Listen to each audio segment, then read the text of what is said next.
buckle up, because it's going to be a long ride. It's going to be a wild ride. Nobody cares, but we're going to tell you anyways. This is Popcorn Chats. My titty falls out sometime during this, let me know. Well, damn. I mean, I don't really know how to transition out of that. What's up, everybody? Welcome back to Popcorn Chats. I'm Katie. And I'm MICHAE. This week, we are coming to you with just a random ass fucking movie, honestly. Let me just explain. So, this week we're talking about the new movie, Spin Me Round, for multiple reasons, okay? Reason number one, there's kind of a running joke on this podcast, right? That I have a really hard time identifying who Alison Brie is, or I just mix her up with other white brunette women. She's in this movie for real, and so we thought we might cover it for that reason. Also, we love Aubrey Plaza on this podcast. See our episode from last year about Happiest Season. We loved her in that, the movie with Kristen Stewart. Big Aubrey Plaza stans. She's in this movie. Her husband directed this movie. Really? Yeah. So wow. I try to be like an advocate for the lesbians on this podcast. I try to incorporate as much lesbian content as I can. And Michaela's obviously a Valentina ally, so that's all good and fine. And she loves lesbian content too. You know, I'm trying to do my due diligence and get some gay content up in here. I was under the impression that this was like a gay movie because lesbian TikTok was all abuzz about it, but I didn't do my research. I just thought that this was a gay movie about Aubrey Plaza and Alison Brie getting together. That's a lesson to me, and I was queerbaited. I was a victim of queerbaiting. Here we are. We're talking about this movie, which personally, you know, I enjoyed. All this to say, I enjoyed it. Michaela probably not so much, but I think it's just the way that I watch movies. I like to get very zooted, booted, magooted, and this is a really good movie to be in that type of headspace. So I was living, bitch. I was like, wow, this is just a crazy wild ride. I was giggling. So yeah, this is just gonna be like a chill episode about this botched movie. Check in, unless you have anything else to add to that long ass intro. I truly do not.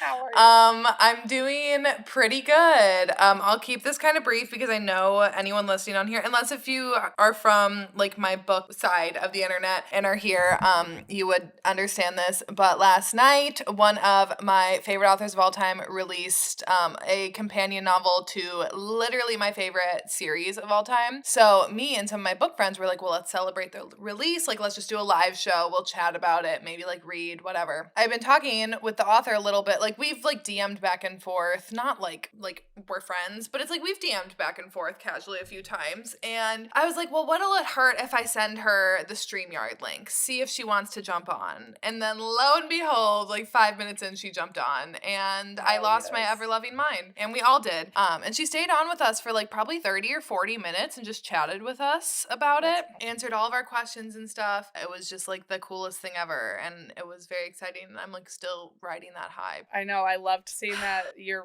guys' reaction when she came on. That was like so fun. Yeah, we all lost, and we like somehow all kept our composure. And then as soon as she jumped off, we all just like had to take a moment of being like, okay, let's freak out now. I mean, as if we didn't freak out when she already jumped on. But anyways, that was very exciting. But yeah, otherwise I'm just at my parents' house dog sitting this week while they're on vacation, and I didn't realize how big of a difference it makes to be in a house with so much light. Like, it's so bright here and all the windows and stuff, and it just makes me realize how dark my apartment is. And I just love being in the like open space that my apartment lacks. I'm not having fun with my parents' dog and the kitties because the dog is kind of being not so nice to the kitties, and I don't like yelling at her because then I know she gets like upset, but it's like if I don't yell at her then she just keeps doing it. So yeah, anyways, there's conflict with the animals. Anyways, how about you? I'm fine. I'm just dying in this heat wave that is in Los Angeles. Don't know if y'all have heard about it, but it's pretty fucking bad. Global warming is no joke, bitch. My apartment is literally 91 degrees. Pretty sure that's not healthy.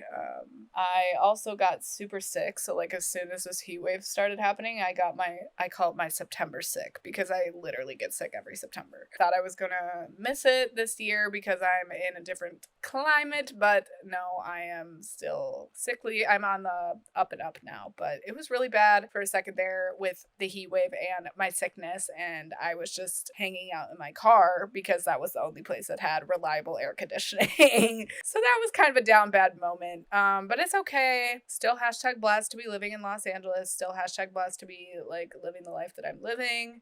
Just feeling very grateful. Super excited. My girlfriend is coming into town on Friday. Bitch, I'm so fucking excited. I have not seen her in literal millennium. She's finally gonna be here and I'm so excited. What else is happening? Oh my god, so much is happening with my movie and with my premiere. I know I talk about it every week, but I'm just, you know what, guys? Follow your dreams. I say that every week, but it's true. Fucking live the life that you want to be living, period. There are excuses and there are limitations, and I'm a very privileged person, but like, you deserve to live the life that you want to live, and you should live the life that you want to live. Oh my god, I just need to shut the fuck up sometimes. Anyways, let's talk about this fever dream of a fucking movie. Yeah. I've never seen any of Jeff Baina's other movies. That's the director of this / Aubrey Plaza's husband. I did see a lot of promo for the nun movie that he did. It's like a satire about nuns, and Aubrey Plaza was in that one too. And it kind of felt like the same vibe. I just feel like he's a very satirical, kind of on the same brand of humor as Aubrey Plaza is. And I just feel like they work well together, like director and actress. So love to see that. I feel bamboozled. Literally, it's my own fault. Again, I did not research before I suggested that we cover this movie on the pod, and I'm sure Michaela is just like, bitch, I need a new fucking co-host. No, I didn't hate it. I wish we could have watched it together. We would have loved this together. Did we watch Horse Girl together with Allison Brie? Mm-mm. Was that me and you? Who the fuck watched that with me? Are you sure? I'm 1,000% sure. Who was that? Because I just saw that on the IMDb page and I was like, what the fuck is Horse Girl? Dude, who did I watch that with? It had to have been Shelby. I was talking to her about it last night. I was like, remember that fucking weird ass movie Horse Girl with Allison Brie? And she's like fully naked in it. Like, you fully see her whole punani. I'll always remember that because that's fucking crazy. And that's another just like weird ass one. But anyways, sorry, I'm going crazy over here.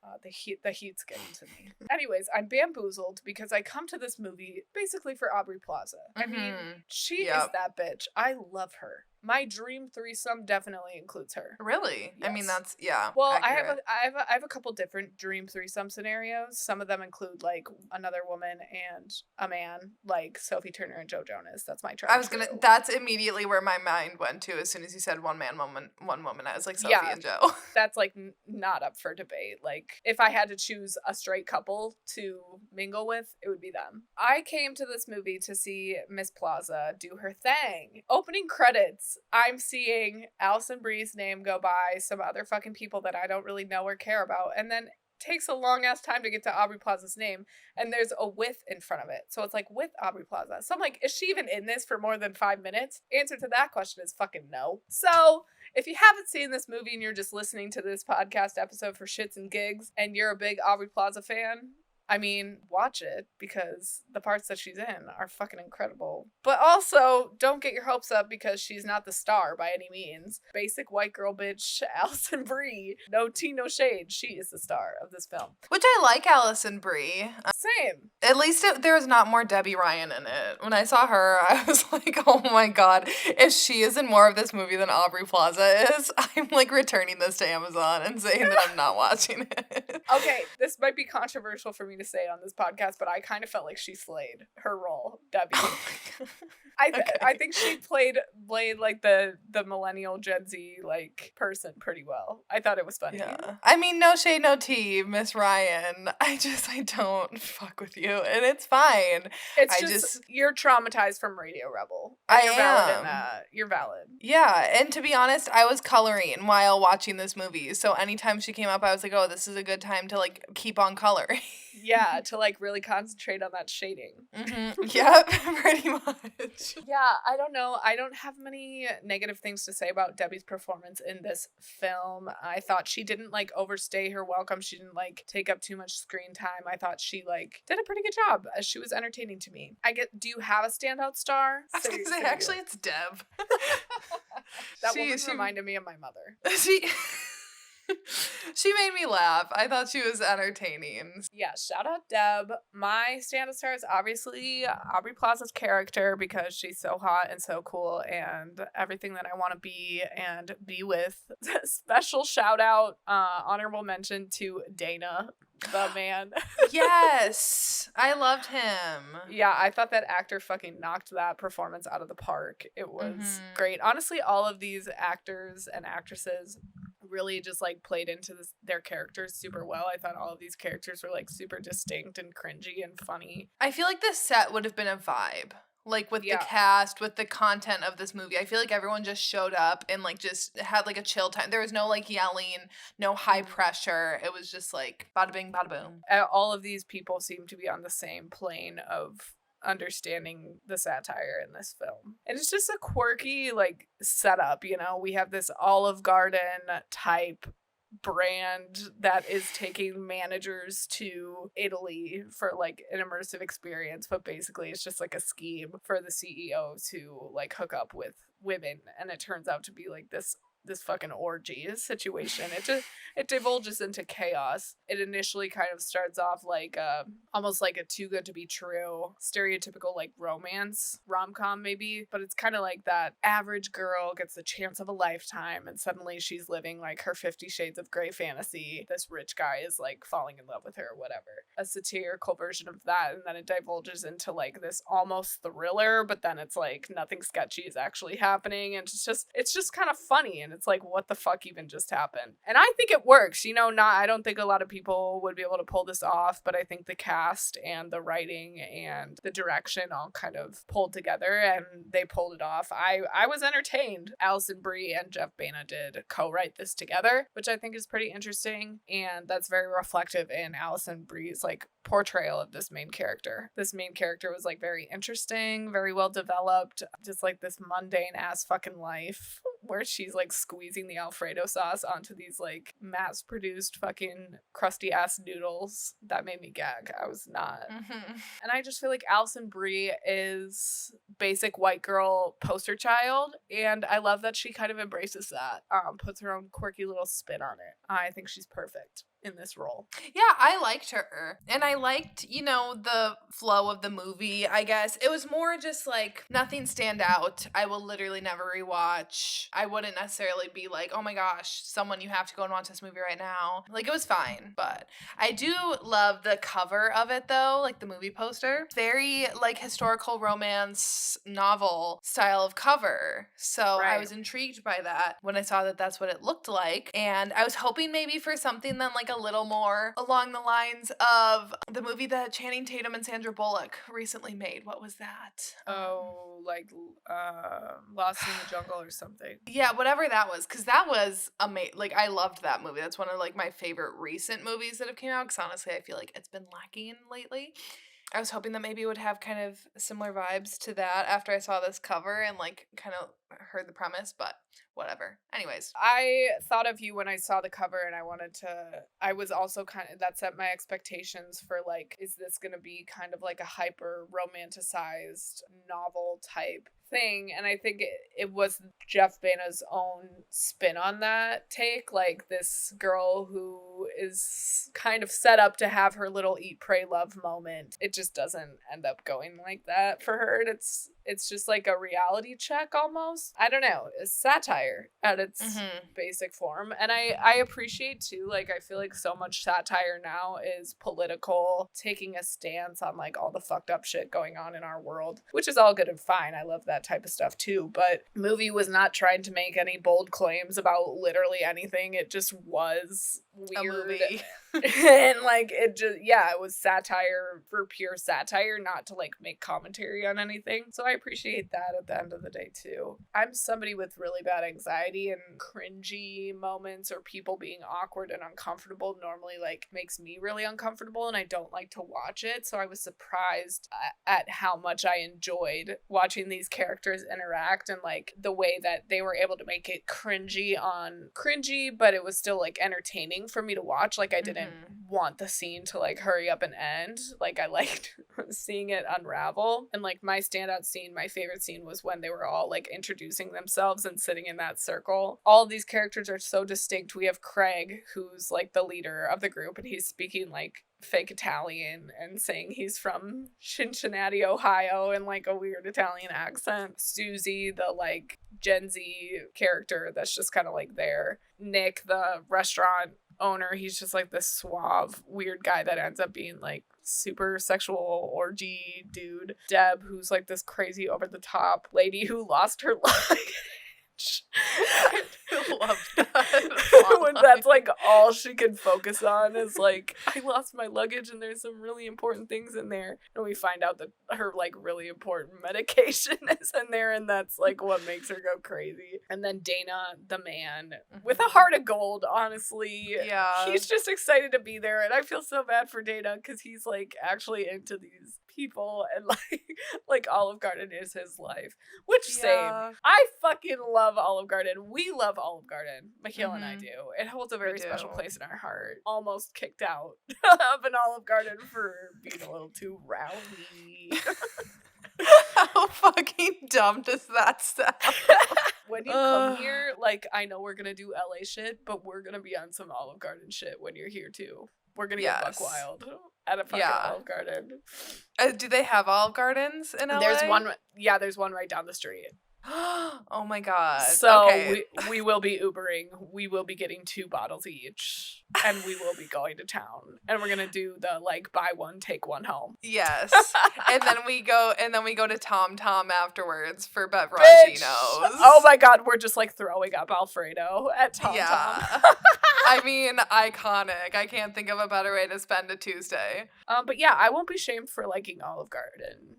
No. And I will not hear any Olive Garden slander. I don't care if they squirt the Alfredo out of a bag. I don't want to know about that. I don't want to see it. Exactly. Like, I don't care if they do. Just, like, I don't want to know about it. Kind of like with Taco Bell. And when people are like, do you know what their meat is? I'm like, did I ask? Yeah. No, because I don't want to know. I just want to enjoy my Crunchwrap Supreme. And then I also love Fran, the other dude with a lady name, who is just, like, white male confidence once again. We're seeing it in a lot of stuff these days. Just thinking that he's there to like teach the class, even though he knows nothing about Italian cuisine. It's great. I love the trust exercise day of class. Like, just so fucking it's just like random shit that they're doing. They're watching a movie. They're like not even cooking. It's just all clearly a fucking scam. Yeah. When Aubrey Plaza 2 invites Alison Brie out, and then Deb overhears, and she's like, oh my god, we're going somewhere fun. And then they go back into class, and she tells everyone, and then the instructor is like, no, you're not going anywhere. And it's like, fucking Deb. Yeah, fucking Deb cockblocked our girlies, because they could have had, like, their one little night together, and then before Nick swooped in and, like, tried to be a macho man. But I also thought it was funny that Susie, Debbie Ryan's character, was like, yo, let me know if you're trying to roll tonight or doing Molly. What is this fucking manager's all expenses paid trip? Because you know what? Like, what if, for, I guess, like, perspective, because we haven't been managers at a restaurant before, but, like, what if not Olive Garden, Orange Leaf had, like, a shift leader retreat to, like, I don't know, France to go learn how to make, like, fucking sorbet or something? Such a waste of money, too. Literally. I know companies and like franchises are always trying to do this type of stuff where it's like, can I just get a fucking raise? Can I just get yeah. fucking benefits? Like, I don't need Exactly. AirPods for Christmas. I have a question for you because as I watched this, I found myself thinking how fucking easily I would have been bamboozled, like Allison Brie was with this man. I would have been totally sucked in, like she was when she gets pulled away from the group, you know, like she's identified as like the special one, and she gets to go out on a boat with him, and she's in Italy, and it's like this beautiful place, and she's thinking about like, oh my god, I'm getting like this epic love that I've always wanted. And watching it, I was like, dummy. But then I'm also like, dummy. Like, I would have totally fell for that. So I wanted to know, Katie, if this was, you know, a nice lady that was enticing you with her boat in Italy and her money on this fantastical trip. Sorry, Corinne. I hate to like cut you out of the scenario again, lie less. But just curious, like, would you also be bamboozled? Absolutely. I'm the most gullible bitch alive, period. So I think no doubt. But yeah, watching this movie, you're definitely like, fucking idiot. But also, I am a hopeless romantic and gullible. So I would for sure, truly, I mean, it does not take much for me. Give me a little beveragino by a body of water, whether that's, you know, a lake, a pond, a pool, and I'm good. Like, I'm in the lap of luxury. You could really butter me up. Doesn't have to be expensive alcohol. It could be a $5 bottle of Prosecco, bitch, and I feel rich. So, it's really kind of concerning that I'm outing myself as being this horribly gullible individual on here. Please don't take advantage of this knowledge, listeners. I hate to say it. I would definitely be bamboozled, especially if it were like Aubrey Plaza in the role that Nick is in this. If she was the one kind of being like, you know, when she's like, let's go for a smoke break or whatever, she could have meant, let's go smoke crack. And I would have been like, yeah, I do that. I've been needing a crack break.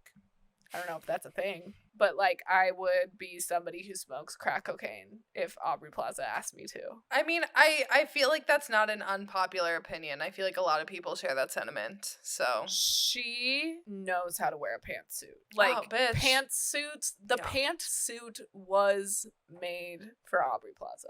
Works that shit. She knew what she was doing when she put that on. Her husband's the director. She had to have some say in what her outfit was. She knew what she was doing. She's so sexy. And if I would have been the bicon that I said I was when I first came out of the closet, fucking R.I.P. tragic. But I would want to be the bicon, the type of bicon that Aubrey Plaza is. Like, my husband's going to direct this movie and he's going to watch me make out with a woman. Fuck yes! Power moves only. Yeah. And I'm aspiring to be her. She is how I see myself when I'm feeling confident. You know? Like, I'm kind of like, oh, that's how I am. Like, that's kind of like how I am. The whole resting bitch face, chill girl vibe, doesn't really give a fuck. But I think I come off as just a bitch. Either that or like super awkward. People just think I'm mean all the time because I'm so monotone. People literally think I'm being sarcastic all the time. Like the other day, my manager was like, okay, I'm going to lunch. And I was like, have a great lunch. And he was like, thanks. And I was like, what? Like, have a great lunch. And he's like, oh, I thought you were being sarcastic. I was like, why would I be sarcastic about that?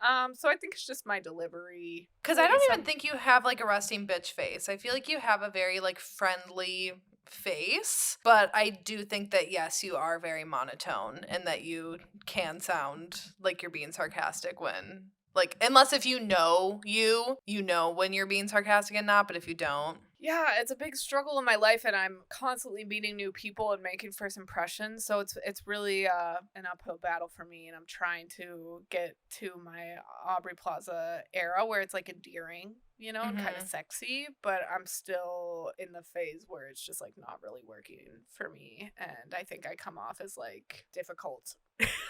Yeah. When she's like, let's go for a smoke break, or the moment when she's like, no, fuck that, you're with me. Bitch, who are you to get me wet? Like, stop it. That line alone, I was like, oh my god. I hate it because they had this amazing queer relationship budding, or even just like queer experience. You know, it could have just been an experience and whatever. Then she goes back to her normal life. Aubrey Plaza's character just disappears. Yeah. Allison Brie's character accuses her of like getting all these women out here to hook up with the women, when it's clearly Nick being the shady ass one. And then her character just like never really gets a resolution, and their makeout scene was so fucking hot. And I can't believe that Alison Brie's character was thinking about the dude during that situation. She's like, oh my god, wait, what about him? Who cares about him? But I think this is a very prime example of queerbaiting in our society today, and also using prominent actresses and like public figures to draw in an audience. I think a lot of people are showing up to watch this movie for Aubrey Plaza. I don't know. I feel queerbaited. I am officially a victim of queerbaiting because of this movie, but it's fine. I mean, I still enjoy it. Yeah, I really hate that at the end his bitch ass is the one that showed up at the restaurant to like, that was just dumb. There was no reason for it. So honestly, I would have loved if she just went back and then realized how like much her job sucks and how much she like needs a change in her life. Or Aubrey Plaza shows up, but not him. Yeah, and then they start traveling together. Yeah, that just, it did, the film didn't really have like a resolution. It's just kind of like everybody's ended up right back where they started, which isn't a bad thing. You know, that can happen sometimes in films. But what did you think about him dropping the bomb on her? Like, you look so much like my sister Connie, my dead sister Connie. Yeah. I was like, oh bitch, get out. No, I think I literally just like blocked that out. I think when he started having that breakdown in like circle therapy, I was just like so over him as a whole, and I was like, I'm literally just not even paying attention to what this man has to say anymore. But that's fucked up. Don't say that the girl that you're trying to lure into your orgy reminds you of your dead sister. Lots of yikes. You're not the Targaryens. Okay, I mean, this is like a very, I feel like we already kind of knew that this was headed this way. I have like a minor House of the Dragon spoiler. Can I share it with you? Yeah, or if totally. You don't want it, that's okay. So I was looking up how Dany and Rhaenyra are related. Like, I wanted to know like what bloodlines. So Rhaenyra is Dany's like 8th great grandmother. And that's how, so she's like a descendant of Rhaenyra. And so then when I found this family tree, guess who Rhaenyra ends up getting with? Daemon. Yeah. Yeah. Or at least it appeared that way from the family tree. So if they're keeping it the same, then that chemistry that we have been picking up on, we're spot on with it. Yeah. My last kind of like note about this movie is their little night out on the town. I thought it was funny when the restaurant dude thought he was going to get a blowjob and they just like ran away. I thought that was a power move, but also a dangerous situation that you probably shouldn't get yourself in if you're abroad. Aubrey breaking the bottle in the club and being like, fight me, bitch. Again, that's something that resonates with me. I feel like I would do that in a weak moment where my drunk alter ego Snicks came out. Another honorable mention standout scene is Dana's rant at the end when he's just like, you know, I really wanted to be here. And then it ends up like him taking off his shirt. Yeah. And all the men just like getting up in each other's faces. Like, it's just so, it's not that serious. Like, but it's so funny to see them get so heated. I also love when Alison Brie is telling him about all the stuff, like the weird things that are going on. And then she says like that she, you know, went out on Nick's boat or whatever. And he's like, oh, okay. And you can tell he's kind of like jealous a little bit, but he's like, oh, okay, that's nice. And then when she lets him know that she made out with Kat, I think her name was, and he's like, oh, wow, okay. He was just like being a supportive ear in that moment. Yeah. And I really enjoyed his presence in this film. Me too. Dana is an icon. And then what the fuck was with the pigs at the end? Yeah, the killer pigs. What the hell? That was so bizarre. I'm a fan of movies that just kind of like divulge into chaos like this. That's kind of like how Horse Girl is. Don't know who the fuck I watched that movie with, but that's how that movie is. It like starts off kind of just normal, and then she's like in a fugue state, like naked in a fucking fabric store. Like, it's just crazy. I support films like this that just kind of go crazy. It's not similar at all, but it kind of matches the same vibe of like Mother, where it starts off very like slow paced, kind of like what's going on here, and then it just ends in like pure insanity, like chaos. What the fuck is going on? If it's executed well, I enjoy films like that don't really make sense, where it's just like, what's going on? But it's still entertaining. Yeah, but the Killer Pigs was fucking crazy. And just how everything like seemed, it just seemed like it was all this like crazy turn, like murder mystery, Deb's a killer, fuck, that one girl's like dead, the Susie's gone missing, Dana's dead, like, but it all just, there's an answer for everything. Like Susie was shopping or something, the girl just sleeps with her eyes open, so she just looked dead. Like, it's just ridiculous. It's funny. Talking it out like this, if somebody was telling me about this movie, I'd probably be like, what the fuck, I'm not gonna watch that. But while I was watching it, I thought that it worked. I was inebriated. So if you're the type of person who likes to watch movies kind of not sober, I say fucking go for it, because it was a good time for me. It was fine. I think it would have been better, if we were together. I had some Beveraginos. I literally watched this at 9 a.m. on a Monday morning on Labor Day. Probably not the vibe. The ending I did like, and I thought it was funny when they were driving away in the car and she was like sleeping. And they were like, how weird is it that she sleeps like that? Like, that was funny. That was just a nice, quick, easy episode. We've had some hefty ones lately, so. Yeah. We're going to be talking about After Ever Happy next week. Get ready, girlies. Let's go. And then we're going to be doing a Drunk Disney episode about Minutemen. And then Don't Worry, Darling, to wrap up the month. Popcorn Chats has a TikTok, a Instagram, and a YouTube channel. Michaela has a YouTube channel if you are interested in books, discourse on that. I have a YouTube channel where I just do random shit. We both have TikToks. Everything is linked in the description below. Please support us. Thank you so much for listening. We Lilas you guys so hard. Yes, we do. You gotta say it. Lilas. Hell yeah.